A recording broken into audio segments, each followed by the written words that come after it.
na the other viongozi hospital. So mheshimiwa, tumeona kwanza, wacha tuanze na wewe Mr. Salasya.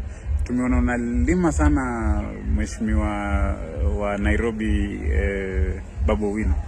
Inakuaje? Unajua kitu ninafaa ijue kitu moja. Vipindi, fanya vipindi. Babu Owino ni mkora, na pia mimi ni mkora, najua ukora.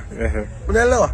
Sasa hii vipindi yenye nataka kutuonyesha, mimi ni young parliamentarian, niko na future yangu, niko na target yangu ya national politics. Yeye pia kuna future yake ya national politics. Lakini asitumie kuwa underrate young parliamentarian kama sisi ambao tuna work. Unajua sisi wabunge wa ushago tunafanya kazi. Kwa sababu ukiwa kama mbunge wa ushago number 1, unafanya nini? Unajenga shule, unaenda matanga nini, kuna vitu mingi, unaenda ma tournaments nini na nini. Mbunge wa town hawezi nunua shamba ukajenga shule. Unaelewa? Shule, because it's very expensive kununua shamba. Uwezi nunua hata plot moja unapata karibu 100 million. Na sisi wote tunapata pesa ambayo inatoshana ya CDF 131. Sasa yeye anaenda anajiandikisha pale, anaendanga pale, anasimama kwa barabara pale ya kaunti ya Zagaja ya NMS. Anasema pale, anasema nitawanyonga na maendeleo. Na hakuna kitu anafanya.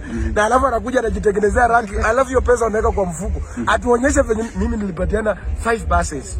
Si ndio? Hii time hii nimekuwa na one of the biggest tournament, na unajua kazi ya sports ni kazi ya mbunge. Na nikapatana mabaiskeli, nikapatana chakula kwa constituency mzima. Nimeleta sijui nini youth programs kwa mashule. Nimeleta renovation. Nimepatiana 39 million ya basari. Hata kabla hajafikiria kupatiana. Na vitu zangu zote na post kwa mitandao, every activity naweka, yeye tuambie kwa amefanya nini. Na anajienda pale, anakaa pale, inaitwa Sabina something hapo, iko pale kwa Inanga hapo. Anakaa pale, wanakaa kwa hotel kingine hapo kanaitwa Sabina. Na huyo jamaa mwingine wako hapo, jamaa watatu. Na wanatengeneza kitu kingine kanaitwa Polytrack. Kako na members 300 kwa Twitter. Na anasema ati nitawanyonga na maendeleo. Maendeleo gani? Hakuna.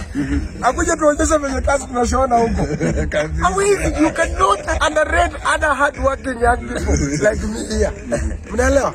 And that's why we are telling him, kama amekuwa akicheza, akitengeneza hiyo Polytrack yake, asiponiweka mimi hapo, nionekane hapo, hiyo kitu nimedisqualify.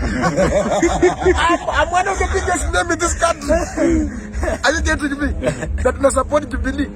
Na tunasupport uongozi wa Mheshimiwa Uhuru Kenyatta. Unaelewa? Tunaambia huyo Zabira Cheka asijaribu kucheza na sisi.